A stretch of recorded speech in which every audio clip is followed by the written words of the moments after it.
The Young and the Restless Spoilers. A fractured family ties its fate to the future.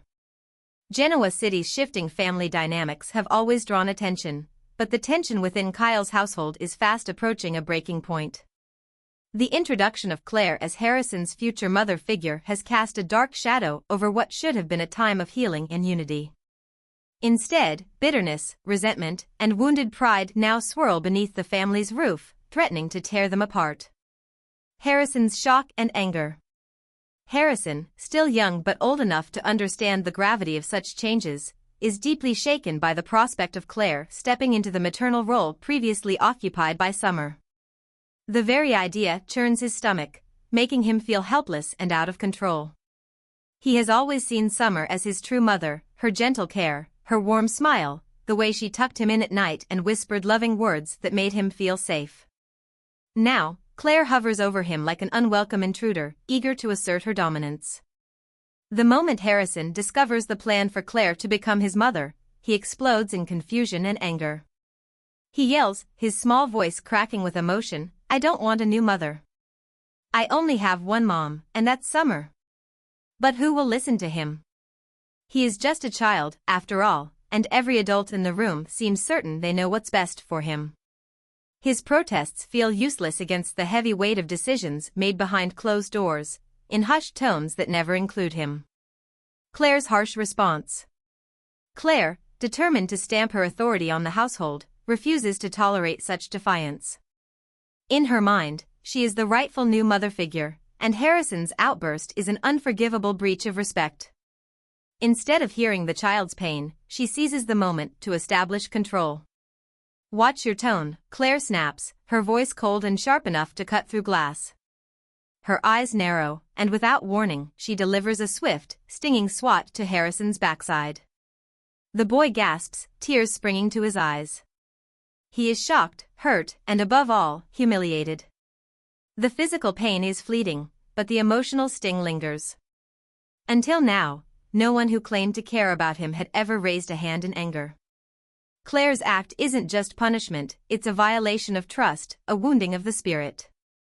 Harrison stands there, stunned.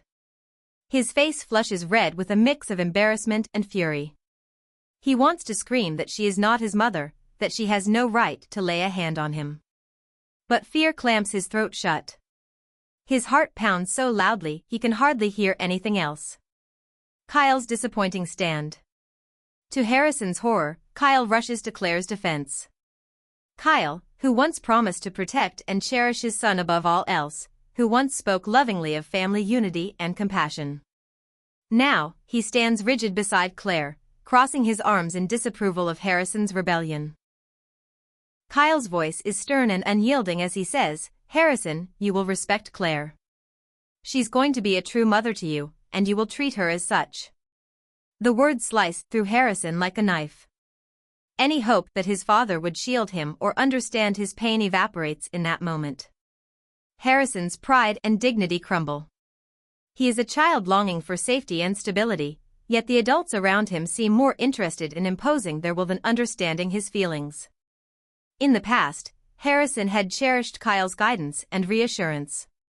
Now, Kyle's refusal to defend him feels like an irrevocable betrayal. It's as if the father he knew has vanished, replaced by a man who values order and appearances over his own child's emotional well-being. Summer's absence and Harrison's longing. In this moment of heartbreak, Harrison's mind turns desperately to Summer. She is not here, wherever she might be, she is out of reach. He imagines her reaction if she were present. Summer would have knelt down, looked into his eyes, and asked him what was wrong. She would have listened, truly listened, and never allowed a stranger to hit him. Summer would never have forced a new mother upon him without hearing what he had to say. The memories flood back, Summer brushing his hair gently out of his face while reading him a bedtime story, holding his hand as they strolled through the park, smiling at him with unconditional love. Those memories give him the strength to stand up straight, even as tears threaten to spill down his cheeks. Harrison's dignity is shattered, but not beyond repair. He knows he must speak to Summer. He must tell her what is happening, how Claire's harshness and Kyle's complicity have made him feel worthless and powerless. Harrison's heart pounds at the thought of reaching out. Will Summer fight for him, as she once did? Will she sweep in to claim custody, to shield him from Claire's oppressive presence and restore the loving household he once knew? Claire's growing sense of control.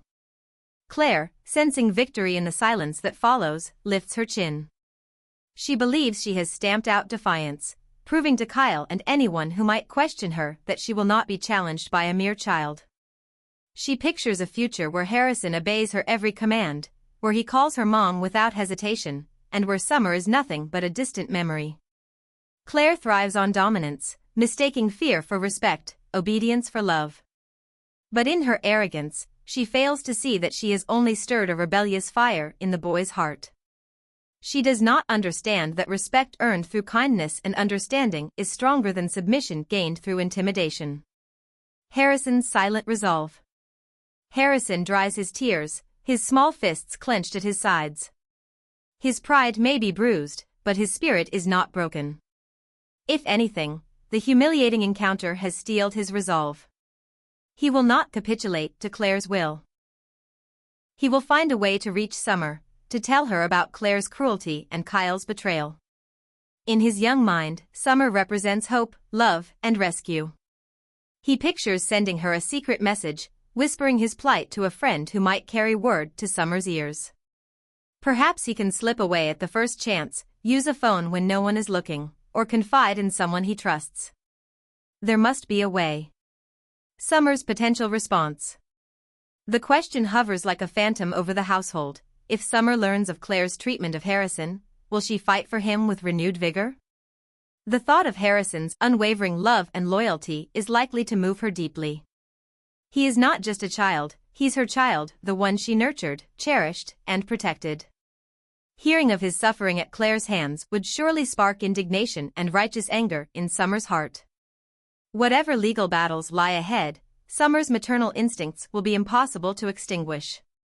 She may have faced setbacks before, but the knowledge that Harrison needs her, that he chooses her, could reignite her determination.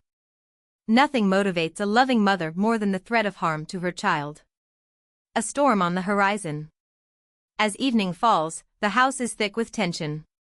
Kyle and Claire sit together, smug in the silence, believing they have established order. But beneath that calm facade, a storm gathers. Harrison's spirit and Summer's devotion are forces that cannot be easily contained. The more Kyle and Claire push, the more they risk losing everything they have tried to build. This is a turning point. The next few days and weeks will determine Harrison's future. Will he languish under Claire's forced authority and Kyle's neglect of his true feelings? Or will he find the courage and cunning to contact Summer, igniting a custody battle fueled by genuine love and rightful fury? In Genoa City, such questions never remain unanswered for long. The winds of change are blowing, and they carry whispers of rebellion, loyalty, and the unbreakable bond between a mother and her child. In this expanded narrative, the emotional struggles of Harrison, the controlling behavior of Claire, and Kyle's betrayal come into sharp focus. The piece sets the stage for Summer's potential return to the fray, armed with the knowledge of Harrison's plight, prepared to fight once more for the child who adores her.